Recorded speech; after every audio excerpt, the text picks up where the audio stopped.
ఏమన్నారో చూసి ఆ తర్వాత డిబేట్ను కంటిన్యూ చేద్దాం.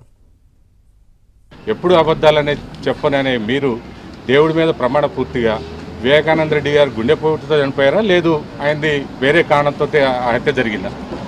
ఆ రోజు ఉదయం ఆయన మరణించినటువంటి రోజు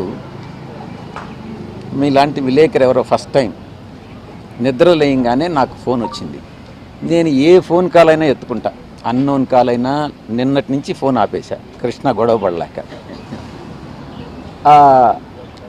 ఎవరో ఫోన్ చేసి అడిగితే నాకు నిజంగా ఆశ్చర్యం అనిపించింది. వివేకానంద రెడ్డి చనిపోవడం ఏంది, గుండెపోటు ఏంది, ఆయన సన్నగా చాలా హెల్తీగా ఉంటారే అని ఇమ్మీడియట్గా పులివెందులకి ఫోన్ చేశాను. చేసి అడిగాను నేను అవినాష్ రెడ్డి గారిని, అవినాష్ ఏం జరిగింది, ఇట్లా విలేకరులు అడుగుతా ఉన్నారు ఏంది అని. నాకు ఆ పక్కన ఉండేటటువంటి వ్యక్తి ఎవరో గుండెపోటు అని చెప్పి చెప్పారు. అదే నేను విలేకరులకు చెప్పాను. నేను ఎవరు చెప్పారు, మొత్తం మీద ఫోను అప్పుడు అందరూ కూడా బిజీగా ఉండి ఉంటారు.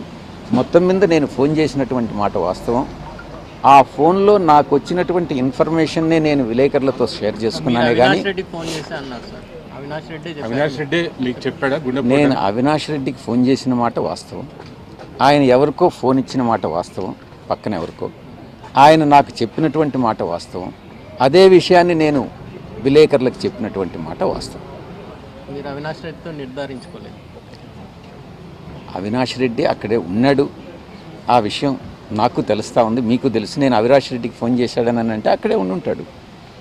మీరేదో దర్యాప్తు చేసినట్టో లేకుంటే పోలీస్ క్వశ్చన్ లాగా మీరు చేయడం అని అనేటటువంటిది కాదు. కానీ మీరు ఒక విలేకరుగానే మీరు ప్రవర్తిస్తే బాగుంటుంది అనేది నా ఉద్దేశం.